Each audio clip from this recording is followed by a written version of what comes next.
आप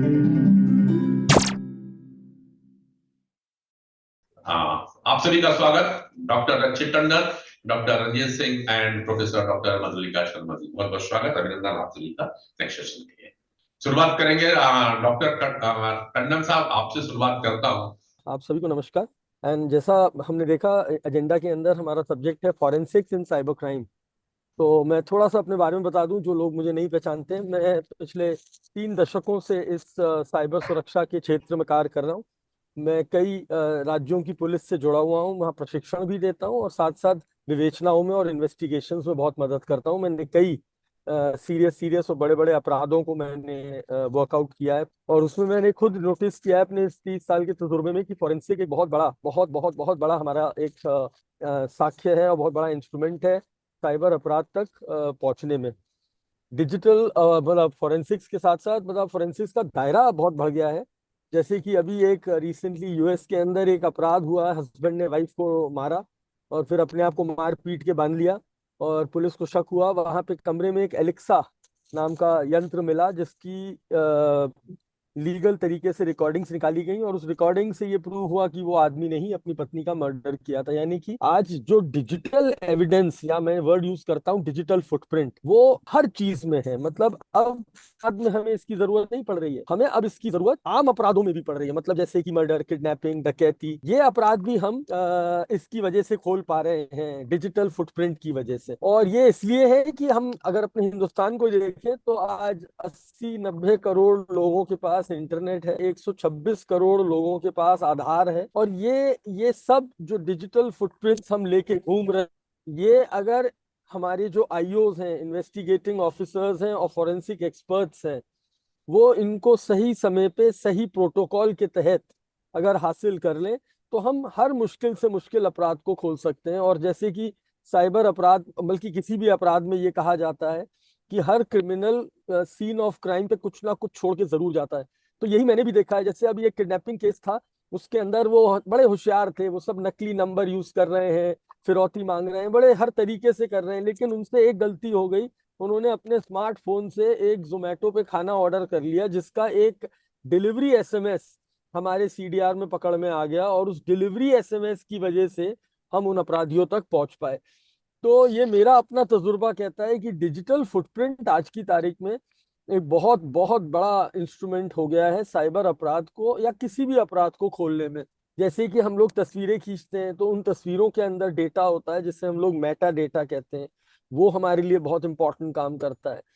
बाकी हमारे जितने सर्विस प्रोवाइडर्स हैं, मोबाइल के हुए या आपके इंटरमीडियरीज हुए, ये भी कुछ बेसिक डेटा कैप्चर करते हैं और अगर वो डेटा सही समय पे हमारे जो आईओज हैं और वो हैं उनको निकाल लें तो वो उसका वो डेटा जो है वो अपराध को खोलने में बहुत मदद करता है। तो फॉरेंसिक एक बहुत इंपॉर्टेंट रोल प्ले कर रहा है आज साइबर क्राइम के अंदर। फॉरेंसिक एक बहुत बड़ा डोमेन है, मैं उसमें ज्यादा नहीं बोलूंगा। हमारे साथ डॉक्टर रंजीत हैं, वो तो कितना बड़ा इंस्टीट्यूट भी चलाते हैं और फॉरेंसिक्स में उनकी बहुत माहिरता है। डॉक्टर दीपक भी हमने देखा इसमें पैनल पे जोड़ेंगे, वो भी काफी एक्सपीरियंस रखते हैं फॉरेंसिक में। मेरा जो अपना तजुर्बा है फॉरेंसिक का, वो मैं आपसे शेयर कर सकता हूँ कि आज की तारीख में जब हम फॉरेंसिक की बात करें तो अगर मैं लैपटॉप से शुरू करूँ, तो अगर एक लैपटॉप हमें प्राप्त होता है तो उसमें हमें क्या क्या मिलता है। फाइल फॉरेंसिक्स मिलती है, मेमोरी फॉरेंसिक्स मिलती है, हार्ड डिस्क फॉरेंसिक्स होती है। अब हमारे अपराध सारे मोबाइल पे पहुंच गए हैं। मोबाइल में चूंकि बहुत तरह तरह के हैंडसेट्स आते हैं, अलग अलग तरीके का उनका मेक और मॉडल होता है, तो वो चैलेंजिंग जरूर होता है, लेकिन दिन पे दिन वो एडवांस होता जा रहा है। अब जैसे मोबाइल फॉरेंसिक्स है, मोबाइल फॉरेंसिक्स के अंदर एंड्रॉइड है, एप्पल है, इनके अंदर डिलीटेड डेटा है, चैट्स की रिकवरी है, लोकेशंस की रिकवरी है। ये सारी चीजें आपको मोबाइल फॉरेंसिक सिस्टम फॉरेंसिक से मिलती है। अब हमारी नई नई चीजें जुड़ती जा रही हैं, जैसे ड्रोन्स हैं, जैसे आईओटीज हैं। आईओटीज में एप्पल वॉच का उदाहरण ले लें या स्मार्ट वॉच का उदाहरण ले लें। अब ये मैं एक स्मार्ट वॉच पहने हुए हूँ, ये हर मिनट मेरी ब्लड प्रेशर, मेरे हार्ट रेट, मेरा ऑक्सीजन और रेस्पिरेटरी रेट, मैं भाग रहा हूँ, चल रहा हूँ, साइकिल चला रहा हूँ, ये सब चीजें वो दर्ज करती है। उसमें मोशन सेंसर्स लगे हैं। छोटा सा उदाहरण दे रहा हूँ, अभी मैंने एक खूंखनाक अपराध को अंजाम दिया, मैंने एक मर्डर कर दिया। अब अगर मैं इस समय मर्डर करूंगा तो 100% मेरा एंजाइटी लेवल बढ़ेगा, मेरी हार्ट रेट, पल्स रेट बढ़ेगी, और ये डिवाइस जो है, जो मेरे हाथ पे बंधा हुआ है, ये इस डेटा को कहीं ना कहीं कैप्चर करेगा। अगर एक आईओ मुझे एज अ सस्पेक्ट मानता है और मेरे इस घड़ी के डेटा को वो इवेलुएट करे और निकाल पाए क्लाउड से, तो 100% उसको एक कॉम्प्लीमेंट्री डेटा मिलेगा कि साहब जिस समय ये घटना घटी, इसी समय इनकी हार्ट रेट क्यों बढ़ी, इसी समय इनका रेस्पिरेटरी रेट क्यों बढ़ा, इसी समय ये मौके से क्यों भागे और यहाँ से ये लोकेशन आई इनकी। तो ये छोटे छोटे फुटप्रिंट जो है वो आप आईओटी फॉरेंसिक से भी निकाल सकते हैं। मैं जिस गाड़ी में इस समय ट्रैवल कर रहा हूँ, मेरी गाड़ी के अंदर एक एम्बेडेड सिम लगी हुई है, और इसका डेटा जो है एक मोबाइल ऐप से कनेक्टेड है।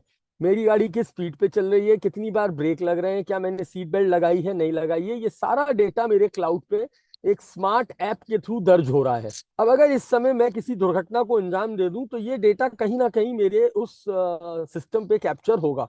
तो what I am trying to say कि आज हमारे लिए फॉरेंसिक एक बहुत बहुत बड़ा इंस्ट्रूमेंट है सच्चाई तक पहुंचने के लिए। और इसके लिए हमारे हर आईओ को प्रॉपर प्रशिक्षण होना चाहिए, क्योंकि देखिए ये होता भी बड़ा वॉलेटाइल है। अगर मेरे आईओ ने इन साइबर अपराध में या किसी भी अपराध में कोई डिजिटल एविडेंस पकड़ा और उसका प्रोटोकॉल फॉलो नहीं किया, तो वो एविडेंस की वैल्यू बिल्कुल खत्म हो जाती है। और इसीलिए आज हमारे पास एविडेंस एक्ट है, हमारे पास सीआरपीसी है, हमारे पास एक स्टैंडर्ड प्रोटोकॉल है जिसमें बड़ी बड़ी एजेंसीज ने अपनी गाइडलाइंस इशू करी हैं कि मोबाइल को ऐसे जब्त करना चाहिए, हार्ड डिस्क को ऐसे जब्त करना चाहिए, ऑन है तो ये करना है, ऑफ है तो ये करना है। और अब आपने देखा कि भारतवर्ष के अंदर हम लोगों ने नेशनल फॉरेंसिक यूनिवर्सिटीज पैदा करी हैं। बल्कि अभी एक स्पीच में हमारे गृह मंत्री साहब ने ये भी कहा कि बहुत जल्दी ऐसा एक संशोधन आएगा कि 5 साल वाले अपराधों में एक फॉरेंसिक एक्सपर्ट अटैच होना कंपलसरी हो जाएगा। तो इससे जो फॉरेंसिक्स में लोगों की डिमांड है वो बढ़ रही है। और मैं समझता हूँ कि इससे जो हमारे यंग लोग हैं, जो स्टूडेंट्स हैं अभी, वो समझ रहे होंगे, सुन रहे होंगे, तो उनके लिए इसमें करियर अपॉर्चुनिटी भी बहुत बड़ी निकल के आ रही है। हमारे दो एस्पेक्ट्स होते हैं इन्वेस्टिगेशंस के, एक होता है प्रायर टू अरेस्ट और एक होता है after arrest. Prior to arrest में हम लोग ज्यादातर 100% लॉग एनालिसिस करते हैं। जितने इंटरमीडियरीज और टेलीकॉम प्रोवाइडर्स हैं वो हमें कुछ बहुत इंपॉर्टेंट डेटा देते हैं जिसकी मदद से हम अपराधी तक पहुंचते हैं। एक बार जब हम अपराधी तक पहुंच के अरेस्ट कर रहे होते हैं, तब जो शुरू होता है वो होता है एग्जैक्टली एक स्टैंडर्ड ऑपरेशन प्रोसीजर, जिसमें उसके सारे डिजिटल आर्टिफैक्ट्स को कैसे जब्त करना है, कैसे फॉरेंसिक लैब को देना है, कैसे रिपोर्ट्स लगनी है, उनके क्या क्या फॉर्मेट्स होते हैं और क्या क्या प्रोटोकॉल्स होते हैं, वो फॉलो होने बहुत जरूरी है। मेरा अपना 30 साल का तजुर्बा बड़े बड़े अपराधों में ये कहता है। अभी बल्कि एक रिसेंटली हमने एक 5 करोड़ की फिरौती वाला अपराध खोला, जिसमें वो अपराधी डार्क वेब यूज कर रहा था। और लोगों की ये धारणा है कि भैया डार्क वेब तो ट्रेस ही नहीं होता है, एनोनिमस होता है। मैं बिल्कुल मानता हूँ बहुत चैलेंजिंग होता है, उसमें जो आईपी एड्रेस है वो बाउंस करता रहता है। लेकिन इस पूरे अपराध को खोलने में सिर्फ एक ही चीज पे हमने फोकस नहीं किया, हमने सिर्फ आईपी एड्रेस या लोकेशन जैसी चीजों पे ध्यान नहीं दिया, हमने मेटा डेटा जैसी चीजों पे ध्यान दिया।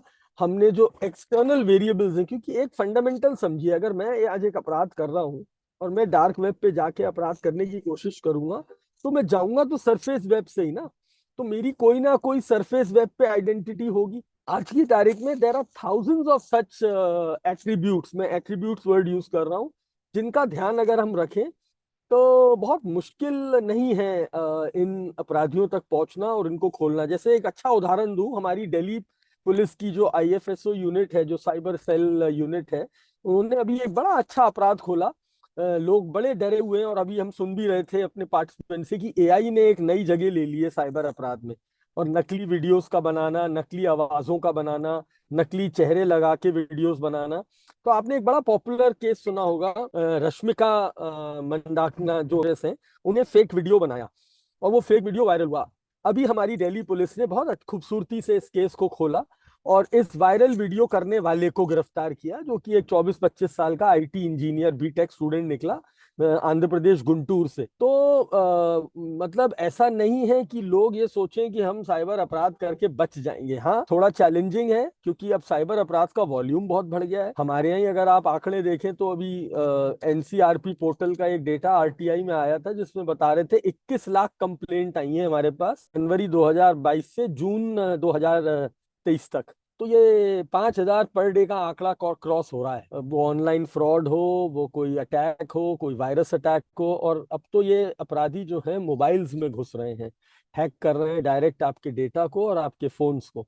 सो in that case yes, forensic is going to lead, and forensic plays a very very very important role आज के साइबर अपराध के अंदर। और मैंने जैसा बताया कि इसके बहुत सारे एस्पेक्ट्स हैं। सिर्फ यही ना सोचें कि फोरेंसिक का मतलब है डिलीटेड डेटा, डेटा को रिकवर करना या नहीं। आज फोरेंसिक लॉग्स के ऊपर है। अगर मेरे फोन में कोई हैकर घुसा है तो वो कोई ना कोई अपना पद चिन्ह छोड़ के गया होगा, और उस पद चिन्ह तक पहुंचने को ही हम लोग डीप साइंस को फोरेंसिक्स नाम देते हैं। और इसमें अब आप देख रहे हैं, जैसे मैंने उदाहरण दिए, मेरी स्मार्ट कार की फोरेंसिक्स की जा सकती है। मेरे गाड़ी पे जो शीशे पे फास्टैग चिपका हुआ है वो भी अपना कोई चिन्ह छोड़ रहा है, उसका भी डेटा निकाला जा सकता है। हमारे जो स्मार्ट डिवाइसेस हैं, स्मार्ट वॉचेज, और अब तो लोगों के घरों में स्मार्ट टीवी लग गए हैं, वो तक कहीं ना कहीं कोई ना कोई चिन्ह छोड़ते हैं। हमारे जो बच्चे आजकल प्ले स्टेशन यूज करते हैं वीडियो गेम खेलने के लिए, उन तक में एविडेंस होता है। तो yes, we call it digital footprinting, और मैं समझता हूँ इसी का अब फ्यूचर है। इसमें जितनी आप माहिरता हासिल करें, जितना इसको एक्सप्लोर करें, और हाँ, एक बात का ध्यान रखें जो कि अब मेरा सब्जेक्ट भी बन गया है। मैं I am visiting faculty to a lot of judicial academies. मुझे आई एम फॉर्चुनेट कि मुझे ये मौका दिया, और मैं इस समय कई जुडिशियल अकेडमीज में, तो जहाँ मैं जाता हूँ तो मेरा सब्जेक्ट भी बड़ा इंटरेस्टिंग होता है, permissibility and admissibility of digital evidence in court of law. और उसमें डिजिटल एविडेंस कैसे निकाला जाता है, कैसे प्रेजेंट करना है, ये बहुत इंपॉर्टेंट होता है। अब एक उदाहरण दूंगा कि साहब, एक घटना घट गई। हमारा एक कांस्टेबल गया वहां पे, बोला सीसीटीवी लगा, बोले हाँ साहब लगा है। उसने स्क्रीन पे देखा और अपने फोन में ऐसे करके रिकॉर्ड कर लिया, और वो रिकॉर्ड करके उसने वो पेन ड्राइव में ले जाके जज साहब को दिखा रहा है। पेन ड्राइव, उसकी कोई वैल्यू नहीं है। तो मतलब कैसे डिजिटल एविडेंस कलेक्ट किया जाता है, कैसे प्रेजेंट किया जाता है, और उसको लीगली कैसे एडमिसिबल बनाया जाता है, इसका प्रशिक्षण होना बहुत जरूरी है। क्योंकि अगर इस प्रोसेस में, मैं नाम नहीं लूंगा, अभी एक मामला था, मर्डर का मामला था, और उसमें प्रॉपर तरीके से फुटेज को कलेक्ट नहीं किया गया, और प्रॉपर तरीके से, लीगल तरीके से प्रेजेंट नहीं किया गया।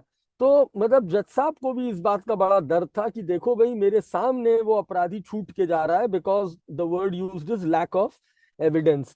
क्यों? क्योंकि वो एविडेंस एडमिसिबल नहीं है।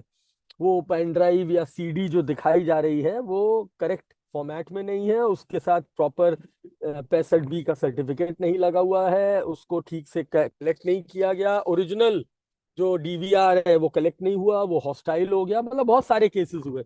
तो what I am trying to say is कि इस फॉरेंसिक्स के अंदर इसका जो मेथड है वो भी हमारे जो ट्रेनिंग सेशंस हैं आईओस के लिए या फॉरेंसिक एक्सपर्ट्स के लिए बहुत जरूरी है, how to handle digital evidence.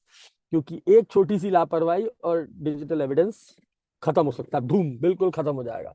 तो yes, this is what I have to say. And as I mentioned कि अगर कोई वायर्ड डिवाइस है, मतलब if any device, your smart TV, your smart watch, your Alexa, your Google Nest, your laptop, your smartphone, your iPad, अगर कोई internet नाम की दुनिया से कनेक्टेड है और वो डिजिटल है, उसमें बाइनरी फॉर्मेट में मेमोरी डिवाइसेस हैं, तो मेरा फुटप्रिंट है। उसे निकालना और ढंग से प्रेजेंट करना, इसी को आने वाला फ्यूचर है, और इसी पे हम सब अब डिपेंडेंट हैं। तो जितना ज्यादा इसमें लोगों को प्रशिक्षण दिया जाए और एक्सपर्ट बनाया जाए, मैं समझता हूँ वो हमें आने वाले फ्यूचर में इन साइबर क्राइम से लड़ने में मदद करेगा।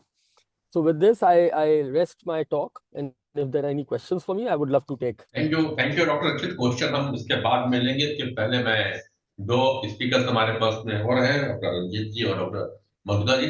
डॉक्टर रंजीत जी को मैं यहाँ पे बुलाऊंगा, उसके पहले आपकी दो तीन बातें मुझे बड़ी अच्छी लगी जो हमारे ऑडियंस समझना चाहिए।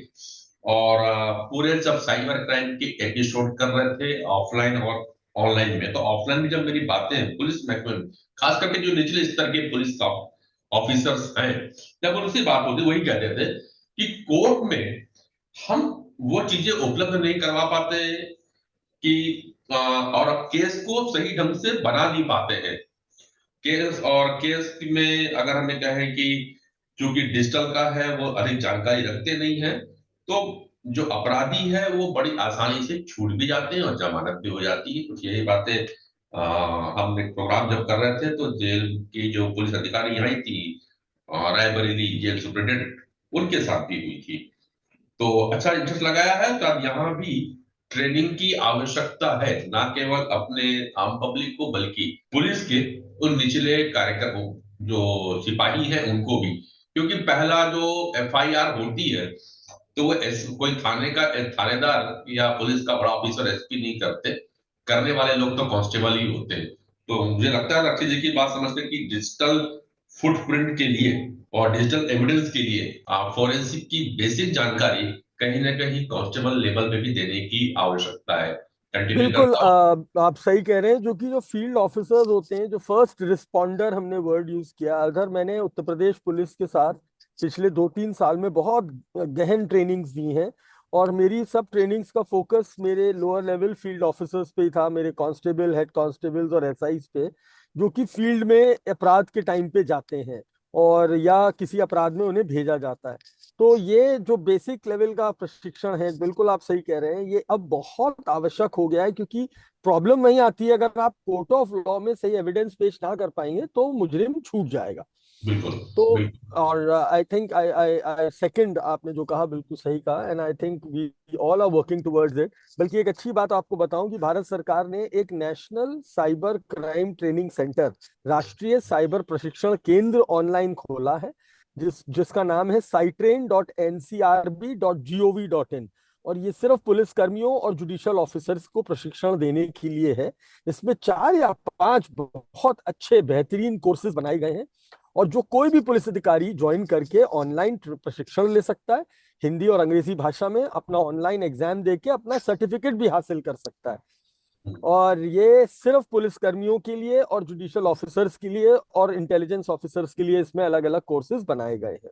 और ये काम हो रहा है, बहुत अच्छे से हो रहा है। अब तो हर राज्य में, हर जनपद में लोग इस कोर्स को कर रहे हैं और अपना सर्टिफिकेट हासिल कर रहे हैं। तो मुझे लगता है कि आने वाली जो हमारी डिजिटल पुलिस होगी, उसके साथ ये शिकायतें कम हो जाएंगी। Thank you doctor Rashid. आप जैसे लोग की साथ जानकारी हम लोग भी मिल रही है और हम लोग भी अपनी भूमिका निभाने की कोशिश करेंगे।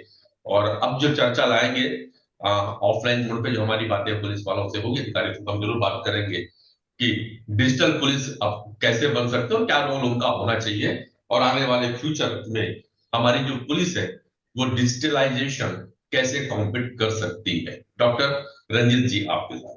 Thank you, sir. Thank you so much for giving me opportunity and Subra ma'am and Nayan sir for this platform. अभी रक्षित सर ने बहुत सारी बातें जो है ऐसी बताई जो कि हम लोग डेली बेसिस पे जब हम इन्वेस्टिगेशन करते हैं पुलिस के साथ, या जब मैं कोर्ट में एज ए एक्सपर्ट विटनेस जाता हूँ, तो वहाँ पे ये सारे चैलेंजेस आते हैं।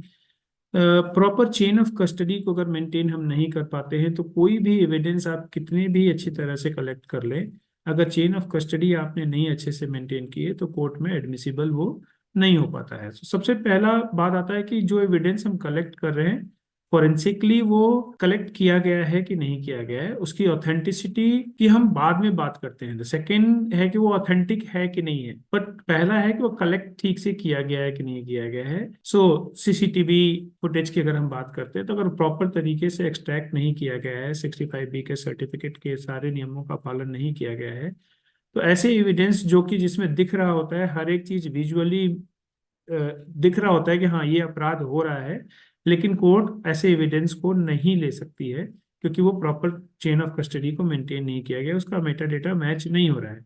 और हम जितने भी इस तरह के एविडेंसेस की बात करते हैं तो वो ये एविडेंसेस आज की डेट में ऑथेंटिसिटी की हम सेकेंड पहलू में जब बात करते हैं, फर्स्ट पहलू में ऑथेंटिसिटी से पहले जब कलेक्शन की बात होती है तो हम लोग क्या है ना कि हम लोग सबने तो सीसीटीवी लगा रखा है, हर एक दुकान के बाहर लिखा होता है कि आप सीसीटीवी के सर्वेलेंस में हैं, लेकिन क्या कभी हम उस सीसीटीवी की ऑडिटिंग करते हैं, क्या वो सीसीटीवी सही डेट दे रहा है कि नहीं दे रहा है।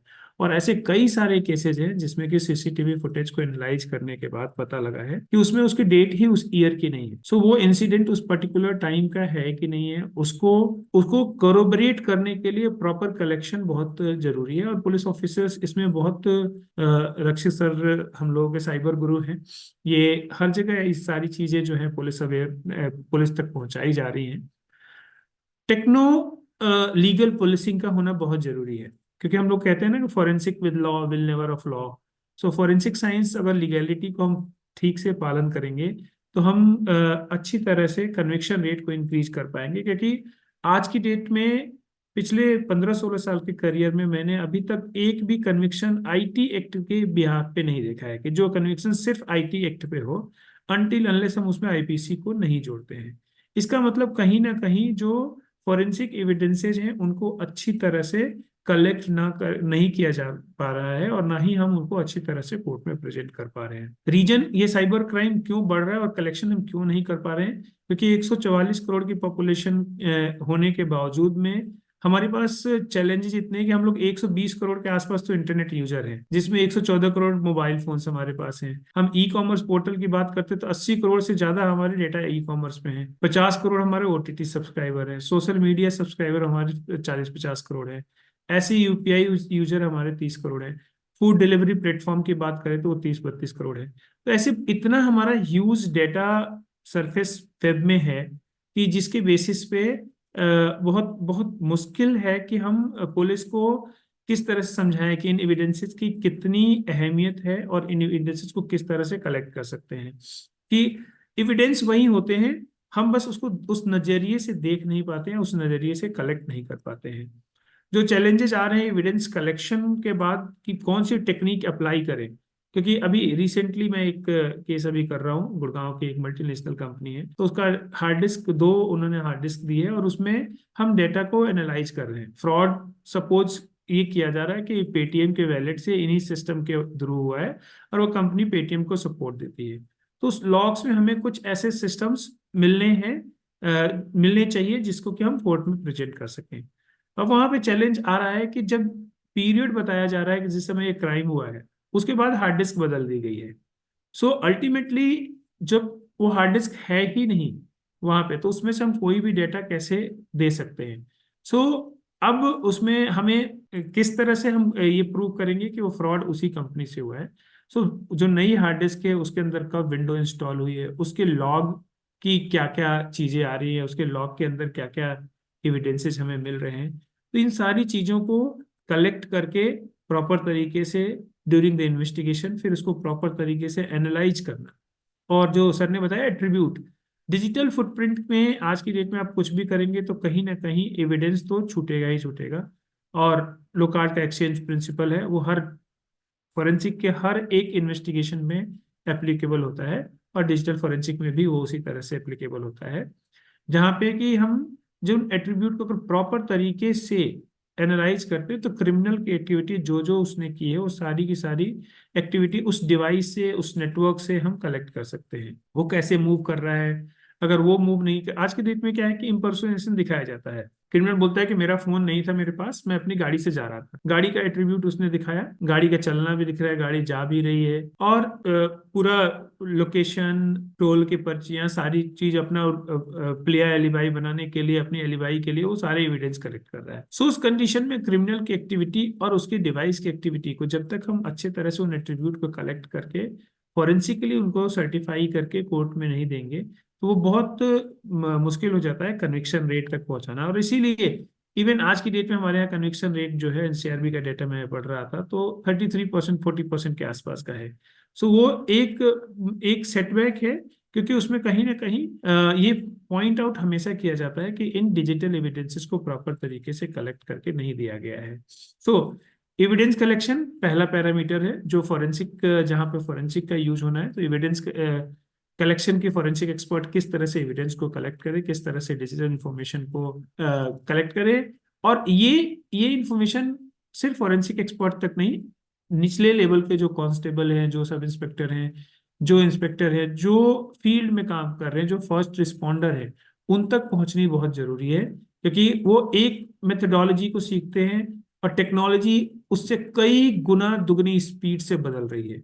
सो उस मेथडोलॉजी और उस टेक्नोलॉजी का कोऑर्डिनेशन होना, टेक्नोलीगल एक्सपर्ट होना बहुत जरूरी है कि कंप्यूटर के अगर डेटा कलेक्ट करना है तो कैसे कलेक्ट करें, सर्वर से डेटा कलेक्ट करना है तो किस तरह से करें, मोबाइल डिवाइसेस, इतनी तरह की मोबाइल डिवाइसेस हैं तो उनसे कैसे डेटा कलेक्ट करें, नेटवर्क लॉग्स, और उससे भी ज्यादा क्लाउड, जहाँ पे कि क्लाउड में स्टोरेज है, जहाँ पे हमारे पास कोई सिस्टम नहीं है, किसी भी सिस्टम के साथ बैठ करके हम कहीं भी जगह से बैठ करके वो अपना डेटा को एनालाइज कर सकते हैं। तो cloud storage is the one important parameter है जिसपे हमें केयरफुल हैंडलिंग की जरूरत है, ताकि जो डेटा हम कलेक्ट कर रहे हैं उनकी इंटीग्रिटी, जो एविडेंस हम कलेक्ट कर रहे हैं उनकी इंटीग्रिटी को इंश्योर कर सके। और जब इंटीग्रिटी इंश्योर होगी तभी कोर्ट में वो एडमिसिबल होगा। और इंटीग्रिटी इंश्योर करने के लिए चेन ऑफ कस्टडी का फॉलो अप करना बहुत जरूरत है, और चेन ऑफ कस्टडी में डॉक्यूमेंटेशन बहुत जरूरी है। एक केस में रिसेंटली हम लोगों ने मोबाइल का एक्सट्रैक्शन करके डेटा दिया। I work for the narcotics control bureau. So narcotic control bureau ने दिखाया कि ये मोबाइल हमने इस दिन को सीज किया है। तो अनफॉर्चुनेटली पुलिस से कई बार ऐसी गलतियां हो जाती हैं कि उस दिन जो दिखाते हैं डॉक्यूमेंटेशन में उस दिन सील नहीं होता है, जबकि हमारे लॉग रिपोर्ट में आया कि मोबाइल उसके 2 दिन बाद तक भी चला हुआ है। तो इट मीन्स जो पुलिस ने अगर जो चीज सीज कर दी, फ्लाइट मोड पे डाल के सीज कर दी, तो उसके अंदर से लॉग कैसे क्रिएट हुए। सो उसमें जो है हमारे जब लैब में आया है, सो हमने उसको एनालाइज करके दिया। तो एनसीबी में जज साहब ने पूछा कि ये कैसे आया, मैंने कहा कि जो लॉग्स हैं वो हैं, अभी भी क्रिएटेड हैं वो लॉग्स। सो ये छोटी छोटी प्रिकॉशंस की इंटीग्रिटी को मेंटेन रखने के लिए पुलिस ऑफिसर्स इस चीजों को ध्यान दें कि वो जो एविडेंस हैंडल कर रहे हैं उसकी इंटीग्रिटी को अच्छे तरह से मेंटेन हो। प्रॉपर चेन ऑफ कस्टडी का, चेन ऑफ कस्टडी में आपने लिखा है कि इस दिन सील किया है तो उस दिन सील होना चाहिए, क्योंकि डिजिटल एविडेंस है ये। ऐसा कोई एविडेंस नहीं है कि आपने गन सील कर दी तो उसके अंदर कोई चेंज नहीं आएगा, या लाठी हथौड़ा ये सब आपने सील कर दिया तो कोई एविडेंस नहीं आया। ये फिजिकल एविडेंस की जगह डिजिटल एविडेंस है, तो इनकी proper chain of custody documentation करना के लिए बहुत जरूरत है। देन द सेकेंड पॉइंट आता है कि डेटा को प्रिजर्व करना, कि जब आपने प्रॉपर तरीके से चेन ऑफ कस्टडी को मेंटेन करते हुए डेटा को कलेक्ट कर लिया, सो उस डेटा को किस तरह से आप प्रिजर्व करेंगे। सो एविडेंस जब कलेक्ट हो जाता है तो उसकी फॉरेंसिकली मैनर से, कि कोई उसके अंदर अल्टरेशन ना हो पाए, कोई उसके अंदर टेम्परिंग ना हो पाए, कोई भी ऐसी चीज ना हो पाए जिससे कि वो डेटा कोर्ट में जाके एडमिसिबल ना हो। और डिवाइस की इंटीग्रिटी चेक करना, पर्टिकुलरली एसीबी की केसेस में, एंटी करप्शन ब्यूरो के केसेस में, जहां पे रिकॉर्डिंग की जाती है pre trap and post trap की, तो उस समय डिवाइस की अगर ऑथेंटिसिटी को ठीक से नहीं चेक किया गया है तो जो रिकॉर्डिंग्स उसके अंदर है उसकी डेट कुछ और ही शो होती है। जो आपका इन्वेस्टिगेशन कह रहा है वो कुछ और कह रहा है, जबकि आपका जो आप मेटा डेटा उसका दे रहे हो वो मेटा डेटा अलग इंफॉर्मेशन दे रहा है। सो फॉरेंसिक एक्सपर्ट आपकी मदद वहीं तक पुलिस की कर सकता है जहां पे आपने प्री कलेक्शन के टाइम अपने डेटा को अच्छी तरह से इंटीग्रेट करने के लिए सारे मेजर्स लिए हैं जहां पे कोई टेम्परिंग ना हो पाए। सो ये बहुत एक जरूरी पैरामीटर है कि हम किस डिजिटल स्टोरेज डिवाइस में कर रहे हैं। जैसे रिकॉर्डर है उसकी डेट प्रॉपर तरीके से सेट है कि नहीं है, अगर नहीं है तो बाय डिफॉल्ट उसकी डेट क्या आ रही है, वो बाय डिफॉल्ट डेट उसकी सही है या नहीं है। So all these things are very very important कि हम डेटा प्रिजर्वेशन को अच्छी तरीके से कर पाए। एंड जब प्रॉपर तरीके से कलेक्ट हो गया डेटा, एविडेंस को फॉरेंसिकली कलेक्ट किया गया, आइदर वो कंप्यूटर हो या सर्वर हो या मोबाइल हो, नेटवर्क लॉग हो, क्लाउड लॉग हो, कोई भी चीज को एंड अच्छी तरीके से कलेक्ट किया, तो उसकी analysis. Now here the question comes कि एनालिसिस किस तरह से हो। सो यहाँ पे भी कई बार कोर्ट में ये चैलेंजेस आते हैं कि आपने ये क्वेश्चन पूछा है कि नहीं पूछा है। अगर आपने वो क्वेश्चन पूछा ही नहीं है तो उसका आंसर अगर फोरेंसिक एक्सपर्ट दे रहा है तो वो क्रॉस एग्जामिनेशन में उससे क्वेश्चन किया जाता है। सो यहाँ पे पुलिस ऑफिसर्स से मैं हमेशा रिक्वेस्ट करता हूँ ड्यूरिंग माय ट्रेनिंग कि you can put a last question, last में एक क्वेश्चन ऐसा डाल दीजिए कि कोई भी और ऐसी फोरेंसिक जांच जो कि इस केस में मददगार हो उसके पैरामीटर्स को आप जांच करके अपनी रिपोर्ट में प्रस्तुत करें। तो ये इस तरह से क्या है कि हमारे पास उस एनालिसिस के दौरान जितने भी कम्युनिकेशन मिल रहे हैं, जो भी नेटवर्क ट्रैफिक का मिल रहा है, जो भी लॉग मिल रहा है, कोई भी अगर इनक्रिप्टेड इंफॉर्मेशन से, हम एडवांस फॉरेंसिक टूल्स अगर उसमें यूज कर रहे हैं डेटा को कार्व करने के लिए, या कीवर्ड को सर्च करने के लिए, या टाइमलाइन की एनालिसिस करने के लिए, या कोई ऐसा एविडेंस जो कि हिडन है उसको अनकवर करने के लिए रिकंस्ट्रक्ट कर रहे हैं, सो वो हमारे पास एक ओपन हो टू द पॉइंट क्वेश्चन में क्या है कि फिर उस समय फिर क्रॉस एग्जामिनेशन में ये क्वेश्चन आ जाता है कि आपने ये एविडेंसेस उस तरीके से नहीं कलेक्ट किए या उस तरीके से नहीं एनालाइज किए जिस तरह से पुलिस ने आपसे पूछा। ये तो आपने अपनी मर्जी से बहुत सारे ऐसे एट्रीब्यूट्स डाल दिए हैं। सो द फोर्थ पॉइंट के एट्रीब्यूट्स की जब हम बात करते हैं तो ओरिजिन और आइडेंटिटी ऑफ जो सस्पेक्ट है, जो क्रिमिनल है, उसकी आइडेंटिटी को उसके आईपी से कलेक्ट करना, उसके मेटा डेटा से कनेक्ट करना, और आईपीआर के केसेस में आजकल बहुत सारे ऐसे केसेस हम लोग कर रहे हैं जहाँ पे कि मेटा डेटा की ऑथेंटिसिटी, वो बोलते हैं कि ये फोटो हमने 2006 में खींचा था, 2004 में खींचा था, बट एक्चुअली उसका कोई मेटा डेटा दूसरी तरह से बता रहा है। सो कोरिलेट करना इन एट्रीब्यूशन को डिजिटल आर्टिफैक्ट के साथ बहुत इंपॉर्टेंट पैरामीटर है। एंड अल्टीमेटली जब ये सारी चीजें हो जाती है तो उसको प्रॉपर तरीके से कोर्ट में डॉक्यूमेंट करके प्रेजेंट करना, ताकि एक प्रॉपर लीगल प्रोसीडिंग्स हो पाए। अगर डॉक्यूमेंटेशन को हम प्रॉपर तरीके से नहीं प्रेजेंट करते हैं, तो अभी रिसेंटली एक दो साल पहले एक केस में पटियाला हाउस में ही दो एडवोकेट के बीच बहस चल रही थी कि सारा का सारा फोटोग्राफ डिलीट कर दिया गया क्योंकि सिम तोड़ के फेंक दिया गया। So I was sitting the court, मेरा एनसीबी में मैं उसमें विटनेस था, तो थोड़ी सी हंसी निकल गई। तो पूछा कि आप क्यों हंस रहे हैं, जज साहब ने पूछा। मैंने कहा कि ये लोग जो कोई भी साइंटिफिक आर्गुमेंट नहीं कर रहे हैं, क्योंकि सिम की मेमोरी 128 KB होती है, उसमें एक फोटोग्राफ तो आ ही नहीं सकते, और 200-400 फोटोग्राफ तो छोड़िए, एक फोटोग्राफ भी नहीं आ सकता है आज की डेट में। तो अगर डॉक्यूमेंटेशन प्रॉपर तरीके से किया गया है पुलिस के द्वारा कि यस वो सिम तोड़ा गया था या मेमोरी कार्ड तोड़ा गया था, तो उस कंडीशन में डिस्ट्रक्शन ऑफ एविडेंस को किस तरह से हम प्रेजेंट कर पाते हैं वो एक बड़ा पहलू होता है। तो डॉक्यूमेंटेशन अगर प्रॉपर तरीके से होता है, जिससे कि जुडिशियल ऑफिसर के लिए इजी रहता है कि वो फोरेंसिक की टेक्निक को समझ पाए कि क्या क्या चीजें लिखा हुआ है। अदरवाइज क्या है कि बहुत जगह पे तो क्या है कि फोरेंसिक एक ऐसा अम्ब्रेला बना हुआ है कि लोग सोचते हैं ये तो बहुत ही कॉम्प्लिकेटेड चीज है, ये तो बहुत ही ऐसी चीज है जिसके थ्रू नहीं समझ पाएंगे। लेकिन अगर हम उस चीजों को बहुत अच्छे तरीके से स्टेप बाय स्टेप अपनी रिपोर्ट में प्रस्तुत करते हैं, तो जुडिशियल ऑफिसर्स के लिए वो समझना आसान होता है। और रिपोर्टिंग होनी भी ऐसी चाहिए कि टू द पॉइंट स्पीकिंग आपकी रिपोर्ट हो, कि पॉइंट नंबर 1 में आप ये कहना चाहते हैं, पॉइंट नंबर 2 में ये कहना चाहते हैं। क्योंकि आपको पता होती है कि टेक्नोलॉजी क्या है, लेकिन आगे जो उसको आर्ग्यू करने वाला एडवोकेट, उसको कितनी उस टेक्नोलॉजी के बारे में पता है, जो जुडिशियल ऑफिसर जिसके आपकी रिपोर्ट के ऊपर जिनको जजमेंट देनी है, उनको कितना टेक्नोलॉजी के लिए पता है। तो ये आपकी ड्यूटी है, ये हमारी ड्यूटी है बीइंग ए फॉरेंसिक एक्सपर्ट, कि हम उसको अच्छी तरीके से प्रेजेंट करें। और फॉरेंसिक साइंस जो है particularly in the digital evidence analysis and presentation एक बड़ा चैलेंजिंग पार्ट है, और इसको ओवरकम किया जा सकता है at the different level, training to the constable, to the sub inspector, to the advocate. मैं यहाँ पे एडवोकेट को भी ट्रेन करने की जो है हमेशा कोशिश करता हूँ। तो वो भी एक वो सबसे अहम पहलू है, वही चीज को कैसे कोर्ट में प्रेजेंट कर रहे हैं वो बहुत अच्छी चीज है। कि जैसे एक आपने देखा होगा जॉली एलएलबी में एक सीन था, और उसमें कह रहा है कि मैं डे 1 से जानता हूं कि क्राइम किसने किया है, और उस दिन से बैठा, जो जज साहब थे वो कह रहे हैं कि उस दिन से बैठा मैं आज तक यही इंतजार कर रहा हूं कि कब एविडेंस मेरे सामने आएगा ताकि मैं इसको सजा दे पाऊंगा। सो उस एविडेंस को अगर हम प्रॉपर तरीके से एडवोकेसी के through through law enforcement agencies हम अगर प्रेजेंट करते हैं, तो एक अच्छे नतीजे पे पहुंच सकते हैं। एंड जो टैगलाइन हम लोग अपनी वर्कशॉप में जनरली यूज करते हैं कि forensic with law will never of law. So ये एक बड़ा बड़ा ही इंपॉर्टेंट पहलू है। और मैं अगेन इस पूरे ग्रुप को थैंक यू करना चाहूंगा, सुब्रा मैम को, नयन सर को, कि आप लोगों ने मुझे अपॉर्चुनिटी दी डिस्कस करने के लिए अपने पॉइंट ऑफ व्यू को, कि हम किस तरह से फॉरेंसिकली एविडेंस को कलेक्ट करके कन्विक्शन रेट को इंक्रीज कर सकते हैं, जो अभी आज की डेट में हमारी कंट्री में 33% है, और बहुत सारी यूनिवर्सिटी में हमारा पासिंग परसेंटेज भी 40% हो गया है। तो हम लोग अपने अभी कन्विक्शन रेट में पास भी नहीं हो पा रहे हैं, तो एटलीस्ट हम पास होने की कैटेगरी पे तो जाए।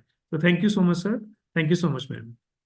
Thank you doctor Ranjit. और अच्छी बात आपकी मुझे भी लगी कि एक पॉइंट आपने यहाँ पे और रेज किया फोरेंसिक एस्पेक्ट में, वो ये था जैसा कि रक्षित सर ने कहा कि निचले लेवल पे जो कांस्टेबल लेवल है, पुलिस के अधिकारी हैं, उन्हें भी ट्रेन करने की आवश्यकता है। आपने एक पॉइंट उठाया कि एडवोकेसी को भी ट्रेन करने की आवश्यकता है, क्योंकि जब केस लॉज होता है तो जज के सामने तो जो एविडेंस है और जो डाटा है, जो फाइल बनाई जाती है, वो काम तो एडवोकेसी का ही होता है, उसे प्रस्तुत करने का। तो सही ढंग से प्रस्तुति बड़ी आवश्यक है इस तरह की। तो ठीक बात करेंगे। शामिल करता हूँ फॉरेंसिक एक्सपर्ट की टीम में डॉक्टर प्रोफेसर मधुलिका शर्मा जी को, उनके अनुभव के लिए। नमस्कार, राम राम। नमस्कार सबको। एंड आई अप्रिशिएट, मैं सुबह से बिल्कुल जब स्टार्ट हुआ है, मेरी आदत है, मैं तब से जुड़ी हुई होती हूँ हमेशा इसके लिए। जी तो from very beginning I found इनका जो भी पैनलिस्ट बोले हैं वर एक्सीलेंट, और जिसमें इनका तो चतुर्वेदी साहब का तो मैं बड़ा अप्रिशिएट करूंगी, उन्होंने बड़ी इजी लैंग्वेज में point two point what is crime, कहाँ से ओरिजिनेट होता है, बेसिक से उन्होंने जो डिस्कस किया ना, रियली वंडरफुल। देन बाकी चतुर्वेदी जी की हमारे बात से मेरा आपने जो कही ना मधुलिका मैडम, चतुर्वेदी जी की बात से अच्छा लगता है कि इनके सबऑर्डिनेट में जो भी कांस्टेबल रहे हो या जिन्होंने भी काम किया हो, उनकी पेपर बट वर्क एक्सलेंट होगी, ये बात समझ में तो आ गई है।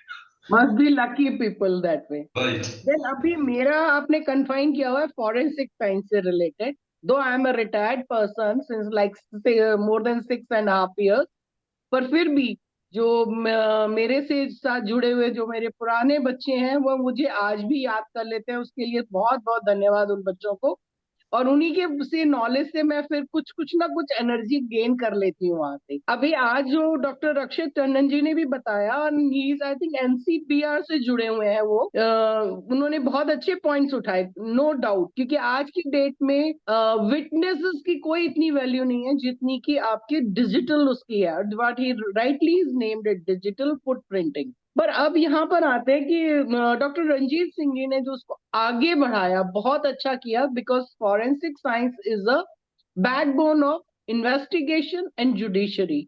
हम बीच में है बिल्कुल खड़े हुए, हमें फीडबैक क्या मिल रहा है उसके अकॉर्डिंग हम एनालिसिस करते हैं and then we transfer it to judiciary. Main problem जो मुझे लगी, जो अपनी लाइफ में जब मैं इन्वेस्टिगेशन में से जा फॉरेंसिक फील्ड से काम कर रही थी, मुझे ऐसा लगा कि हम लोग हमेशा, मेरे ख्याल डॉक्टर रंजीत सिंह भी कहेंगे कि इन्वेस्टिगेशन में हम लोग कांस्टेबल्स, एएसआई, सब इंस्पेक्टर की हमेशा क्लासेस लेते रहे हैं, और स्पेशली उसमें हमने ये उनको स्ट्रेस किया है कि हाउ टू लिफ्ट अपने क्राइम सीन से कैसे लिफ्ट करना है, कैसे पैक करना है। लेकिन मेरा अपना एक्सपीरियंस इतने साल के बाद ये रहा, तब भी हमारे पुलिस ऑफिसर वही सेम रिपीटेड मिस्टेक करते हैं। तो बड़ा बुरा लगता है, क्योंकि मेरे टाइम पे तो डिजिटल इतना नहीं था, डिजिटल वाला पार्ट। लेकिन आज जैसे हम कहते हैं ना, ब्लड कैसे उठाना है उसको, एयर में फैन के अंडर ही उसको सुखाना है, पर वो repeatedly same mistake, wet pack करा, पॉलिथीन में पैक किया, जो हम कब से कब बताते रहते हैं। मोस्ट प्रॉब्लम पुलिस पीपल्स के साथ जो मुझे लगा, वो इतना इंटरेस्ट नहीं लेते हैं, वो आधे वहां से थके हुए आते हैं, तो उनको रेस्ट पीरियड लगता है, वो वाला जो ट्रेनिंग वाला पीरियड होता है, जो मैंने फील किया, क्योंकि मैंने राजस्थान भी पुलिस एकेडमी में काफी क्लासेस ली हैं, और आफ्टर उसके अलावा भी जो विजिट्स करते हैं, वो मुझे बड़े रिलैक्स फील में लगी। दूसरी चीज जो मुझे बड़ी वो अजीब सी लगी, कि जैसे अभी हमारी क्राइम सीन टीम्स जाती हैं, तो वी ट्राइड कि कई बार टीम बनाने में देर होता है, जो फर्स्ट इन्वेस्टिगेटिंग ऑफिसर है, they should know how to take a photograph, या उनको हम ट्रेन करते हैं। बेसिकली होता क्या, हमने उनको ट्रेन किया जो उनके क्राइम सीन में थे, वो बाद में पता लगा कि उनकी पोस्टिंग ही चेंज हो गई। तो ये जो पुलिस में शिफ्टिंग होती है, आप ट्रेन करा रहे हो पर्टिकुलर वर्क के लिए, और उन्हीं को आप चेंज कर दे रहे हो, उनको फिर थाने पे लगा दोगे या कहीं और ड्यूटीज में चेंज कर दोगे। तो उन लोगों को, मेरे को पुलिस ऑफिसर से भी रिक्वेस्ट करनी है कि अगर आप पर्टिकुलर काम के लिए किसी को ट्रेन कर रहे हो, don't keep on shifting them, let them work for some years for this thing, जिससे वो आप आने वाले नए और उनको भी ट्रेन कर जाए अपने जाने से पहले। तो एक मेरा ये पॉइंट वो रहा। दूसरा मुझे ये लगता है कि जो ये पुलिस ऑफिसर्स कांस्टेबल्स में जो ट्रेनिंग हो रही है, वो जुडिशरी में भी डॉक्टर रंजीत सिंह ने स्ट्रेस किया, देना चाहिए, and must, I think it is must to give, because मेरा वहां पे एक्सपीरियंस मैं अपना बताती हूँ। मैं ज्यादातर नारकोटिक्स केसेस के लिए जाती थी, कोर्ट एविडेंसेस के लिए, तो उसमें चरस, टेट्राहाइड्रोकिन, वो मतलब कोई भी साइंटिफिक वर्ड्स को ही नहीं जानते थे, और समटाइम जजेस से मैडम प्लीज टाइम दे दीजिए, चैम्बर में आ जाइए, रिपोर्ट थोड़ी सी हमें गाइड कर दीजिए टाइप करने के लिए। तो मुझे लगता है जुडिशरी चाहे पुलिस हो, बेसिक साइंटिफिक नॉलेज जरूरी है, मस्ट है आज की डेट में। जैसे आर्मी वाले हमेशा प्रेफर करते हैं कि बच्चा ग्रेजुएट होना चाहिए साइंटिफिक बैकग्राउंड से, क्योंकि आर्मी में भी वही स्थिति है, ज्यादा साइंटिफिक चीजें यूज कर रहे हैं। आप बेसिकली जनरल उसमें लेते हैं, तो उसमें क्या, उनको टीच करना दोबारा से साइंटिफिक चीजें बहुत मुश्किल हो जाती है। तो मेरा एक ये है कि उनको चाहे ये चेंज होना चाहिए कि बच्चा जो भी इन लाइनों में जा रहा है, he should be basic science background for that, जिसे जल्दी से पिकअप कर सके। एक चीज मैंने जैसे एक और मतलब बड़ी अच्छा वो बता रही थी उसमें कि डॉक्टर उसमें female also started involving in crimes, जबकि हम कभी भी फीमेल वॉइस सुनते हैं सोचते हैं हम ये सोचते हैं कि अच्छा ये तो ठीक ही बता रही होगी, because we want them, I mean we think कि उनमें एक मातृत्व भी होता है वो और एक ज्यादा फेयर होती हैं वो, जहां तक ऐसा लगता है मुझे। पर जब इस तरह का इन्वॉल्वमेंट होने लगा तो मुझे ऐसा लग रहा है उन लेडीज या जो यंग जनरेशन है फीमेल, वो ये इसको वुमेन लिबर्टी में लेने लगी हैं। Please all the female young generation को रिक्वेस्ट करती हूँ, ये this is not the women liberty. See the Lakshmi Bai and वो सब वो भी वुमेन लिबर्टी थी। हमारे हिंदू धर्म में तो बहुत लिबर्टी दी गई है वो लेडीज को, जो जेंट्स करते हैं वो उनको सबको ट्रेनिंग मिलती थी लड़ाई की, तलवार चलाना, वार उसमें जाना, तो वो ऐसा नहीं है। पर उसको आप देखा देखी गलत मेल वाले की, आप वो मेल के साथ ओवर कंपटीशन करके बहुत अच्छा काम नहीं कर रही हो, कुछ भी बहुत अच्छा क्या कुछ भी अच्छा नहीं कर रही हो। तो this is not an in the definition for me, it's not in comes in the definition of women liberty कि अगर तुम ये कर सकते हो तो मैं भी ये कर सकती हूँ। तो करने का भी एक तरीका है। दूसरी चीज, हमें जो आजकल स्ट्रेस करते हैं हमारी मॉरलिटी, वो बहुत इंपॉर्टेंस रखती है शायद मेरे ख्याल, चाहे कोई भी हो, as an human being what you are showing you should do be dedicated to your organization, dedicated to your trust, ये प्राइम उसमें होना चाहिए, मुझे ऐसा लगता है। तो उन चीजों के लिए भी थोड़ा बहुत मुझे ऐसा लगता है, चाहे फॉरेंसिक फील्ड हो या पुलिस वाला हो, कुछ ना कुछ उनको स्पिरिचुअलिटी और उस लाइन से भी ट्रेनिंग होनी चाहिए, जिससे कि उनका one time focus of your mind is very important in, चाहे ट्रेनिंग ले रहे हो, चाहे काम कर रहे हो, चाहे कुछ भी, तो वो बहुत इंपॉर्टेंट है। और मैं इन सभी ऑर्गेनाइजेशन को बोलूंगी कि आप इनमें थोड़ा सा इस इंक्लाइनमेंट पे भी चलना चाहिए उन लोगों को। बेसिकली एक चीज जो मुझे लगता है, आज भी फॉरेंसिक जितनी भी लेबोरेटरीज हैं, they are not doing anything with the cyber crime, they are only doing digital part, मतलब उसको डाटा निकाल दिया, दे दिया, हैंड ओवर कर दिया, उनको वो भी नहीं मालूम है कि उसको ओपिनियन कैसे कंडक्ट करना है। जो गवर्नमेंट एफएसएल्स है, मैं ये उसकी बात कर रही हूँ। और पर मैं ये फील करती हूँ कि जितनी भी हमारी प्राइवेट फॉरेंसिक एजेंसीज वर्क कर रही हैं, चाहे वो किसी भी फॉर्म में, they are doing much much better than the government forensic science related to cyber, that I am saying it. अभी भी मैं, अच्छा मेन जो मुझे लगता है ना, शायद ये फॉरेंसिक में जो कमी हमें महसूस होती है कि हमारा जो वो होता है ना फिक्स्ड प्रमोशन, चाहे वो सब्जेक्ट का वो है भी नहीं, जो पोस्ट खाली है साइबर की उसमें भी प्रमोट कर देंगे उस बंदे को। तो वो चीजें जो उनके आरआरस हैं वो चेंज होने चाहिए, एजुकेशन और प्रॉपरली उसमें ऐड होनी चाहिए, स्पेशली साइबर एंड इस चीजों के लिए तो हमें उसका एक्सपर्ट या उसी का पढ़ा हुआ बंदा चाहिए। अभी जो पुराने एडमिट है बन तो गए assistant director, but they don't know anything. ज्यादातर उनका ओपिनियन जो मेरा है देखती हूँ, वो जो बल्कि आपके यहाँ से आए हुए या आप जैसे लोगों के यहाँ से जो ट्रेनीज भर्ती हुए हैं ना, नए बच्चे, उनके ऊपर डिपेंड करते हैं ये लोग। जी मैम। तो एज एन फॉरेंसिक साइंटिस्ट मैं, आप डॉक्टर रंजीत जी, आप जब भी कहीं भी मिले किसी से, तो ये पॉइंट एक बार जरूर आप मतलब वो करिए, क्योंकि मैं तो बहुत कम इंटरेक्शन में रहती हूँ किसी से भी, लेकिन ये बहुत जरूरी है कि हर गवर्नमेंट फॉरेंसिक साइंस में आरआर्स में मॉडिफिकेशन होना चाहिए, प्रॉपर क्वालिफाइड बंदे को ही लेना चाहिए, and promotion should be by उसका जो क्वालिफिकेशन खाली नहीं होनी चाहिए, मतलब उसका एक्सपीरियंस भी उसमें काउंट होना चाहिए, वो किस फील्ड से जा रहा है उसका एजुकेशन। तो वो शायद कमियां शायद पूरी हो सके, but you conviction people are rate doing ma'am, very good as a private. Conviction rate कम होने का एक ये भी पैरामीटर है कि क्रॉस एग्जामिनेशन में एडवोकेट आपको हमेशा ही पिंच करते हैं आपके एक्सपीरियंस और आपके उसमें, और वहाँ पे एडमिशन आ जाता है कि मेरा साइबर फॉरेंसिक में कोई एक्सपीरियंस है ही नहीं पास्ट में। सो जी वहाँ कोर्ट के लिए बहुत मुश्किल हो जाता है ऐसे किसी भी एक्सपर्ट, आइदर वो असिस्टेंट डायरेक्टर हो या डिप्टी डायरेक्टर हो, उनकी रिपोर्ट पर रिलाई करना तो एक बड़ा चैलेंज अभी कोर्ट के सामने आ रहा है। तो इसलिए जी, आपका कहना बिल्कुल सही है कि वो लोग उन पोस्ट पे जाएं, एज ए एक्सपर्ट विटनेस जाएं जो पर्टिकुलरली उस चीज़ के लिए क्वालिफाइड है। क्योंकि एविडेंस से पहले ही वो एजुकेशन पूछते हैं सबसे पहले, सबसे पहले ही, एक्सपीरियंस सेकंड वर्ड में आता है, फिर उसके बाद वो करते हैं। तो क्योंकि जब मैं रिपोर्ट को तो वो समझ नहीं पाते हैं, they are not the technolegal expert, तो उनको ये टेक्नोलॉजी तो पता नहीं होती, उनको लीगैलिटी पता होती, तो लीगैलिटी में उनको ब्रेक डाउन करना है ऑन द डिफरेंट पैरामीटर जहाँ चेन ऑफ कस्टडी को प्रॉपर तरीके से नहीं किया गया है। तो मैंने आपको इसीलिए पकड़ा क्योंकि और कोई फॉरेंसिक फील्ड का इसमें है नहीं, तो जी शायद आपके माध्यम से औरों तक कन्वे हो सके ये मेरा मैसेज कि बी जी केयरफुल नाउ। आपको वहां धज्जियां उड़ती हैं, कोई फायदा नहीं है उससे। Literally I am using word, धज्जियां उड़ के आती हैं, मुंह लटकाए हुए आते हैं ये लोग बिल्कुल एविडेंस देते हुए। तो you have to be confident, नहीं है तो ट्रेनिंग मांगो ना, correct. Go through that training. And आप खाली अपने नीचे के स्टाफ पे डिपेंड कर रहे हो, उनसे पूछ के रिपोर्ट बना रहे हो, साइन कर रहे हो, पर आपको तो अपीयर आपको ही होना है ना। करेक्ट। तो वो चीज बहुत बड़ा लेकुना है इन गवर्नमेंट। आने वाली पीढ़ी अच्छी आ रही है, लेकिन जो स्टिल जो पीछे वाले हैं वो थोड़ा सा प्रॉब्लम है उसमें। So that's what I wanted से। मैंने थोड़ा क्रिटिसाइज किया है फॉरेंसिक साइंस को I am so sorry for that, पर है इसको इम्प्रूवमेंट में के लिए क्रिटिसिज्म जरूरी है थोड़ा। बिल्कुल ma'am. Thank you.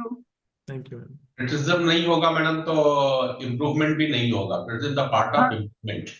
Pandey ji, मुझे पुरानी बात याद रहती है कि निंदनीय नियरे क्या रखी है, वो कहते हाँ, हैं निंदक निंदक नीरे राखिए आनंद राखी। की सब। तो तो है। इस और निंदा को हमेशा पॉजिटिव, निंदक भी क्रिटिसिज्म जो है वो पॉजिटिव वे पे होता है कि कोई ना कोई कहीं कमी रह गई है वही बताएगा।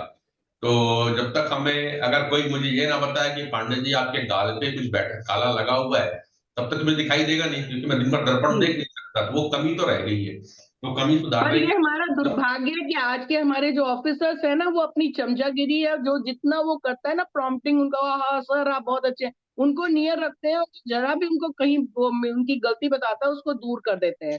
वो ठीक नहीं है कहीं भी। ये और ये टोटल टोटल पूरी पूरी कम्युनिटी की बात है, और इसीलिए हम जिस तरह के प्रोग्राम कर रहे हैं ताकि के सभी को अवेयरनेस की एक आवश्यकता है। हर व्यक्ति की दिक्कत ये है कि हर कोई समझता है कि मैं बहुत कुछ जानता हूँ। जी शायद वहीं पे आप और हमारा अध्यात्म में कहते हैं कि तुम कुछ नहीं जानते हो। जी जी जी। तो हर पर दिन तो आदमी मैं सीखने चाहती की हूँ कि पथ में अगली बार रहता है। कभी आप फॉरेंसिक से ऐसे रिलेटेड प्रोग्राम करें तो डॉक्टर रंजीत सिंह तो वन है, और भी जो अच्छे ऑर्गेनाइजेशन वाले या गवर्नमेंट से भी उनको लाके बिठाना जरूरी है, जिससे एटलीस्ट वो अंदर तक जाए ये वाली बातें। डॉक्टर सान्याल जी, आप कुछ बोलना चाह रही थी।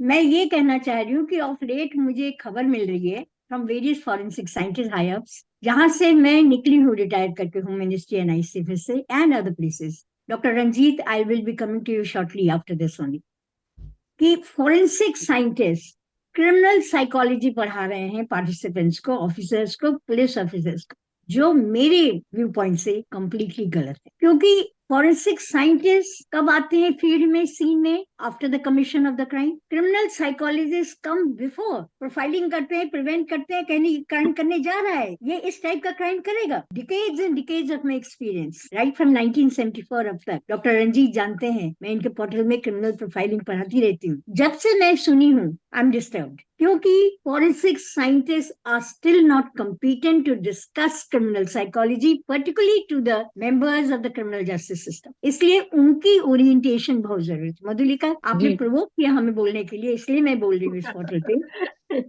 And very shortly, I will be asking Dr. Ranjit in this regard. कि forensic scientists, your role, Dr. Tandon भी बोले हैं कि forensic scientists are today inevitable force. I agree. किंतु उनका orientation इस फील्ड में भी जरूरत है। Criminal psychology आप पढ़ा रहे हैं without knowledge of criminal psychology is absolutely wrong. तो आप जब कह रही थी ना, तो मैं सुन रही थी, I was waiting, कि आप कह रहे हैं forensic scientists should be trained in this manner, they should not go to get transferred anyway. Police के लिए कह रहे हैं, पुलिस का मैं एग्री कर रही हूँ, but why forensic scientists are indulging in training on criminal psychology people? इस चीज को भी हमें प्रिकॉशन लेना है। Thank you, that's all I wanted to say. मैं आपसे प्लीज। एग्री कर रही हूँ। लोग अपने सरकमस्टेंसेस से बियॉन्ड जाने की कोशिश करते हैं, वो नहीं होना चाहिए। और उसमें थोड़ी सीमाएं तो बांधनी चाहिए इन लोगों को इस तरह। और नहीं तो मैंने अभी जजेस को भी देखा है, वो फॉरेंसिक का कोई भी बंदा, कोई केस में प्रॉब्लम आ रही है, उसको बुला के नेम से खड़ा करके उससे एविडेंस दिला देते हैं, which is also very good. उस फील्ड का है नहीं है, नारकोटिक्स का है कि नहीं है, नारकोटिक वाले को कोई सीबीआई का रिटायर्ड बंदा है साइंटिस्ट, उसको बुला के उससे बयान दिलवा के काम करा दिया। ये मैंने मतलब नाम नहीं लूंगी कौन है क्या है, but it is very bad, गलत है ना। जजेस का भी इस तरह से नहीं लेना चाहिए कि कौन आके आपको उसका एविडेंस दे रहा है जी, हाँ ये फॉरेंसिक एंड सीबीआई में काम करते थे सर, ये बताएंगे। और वो किस फील्ड का है भाई, ये तो देख लो।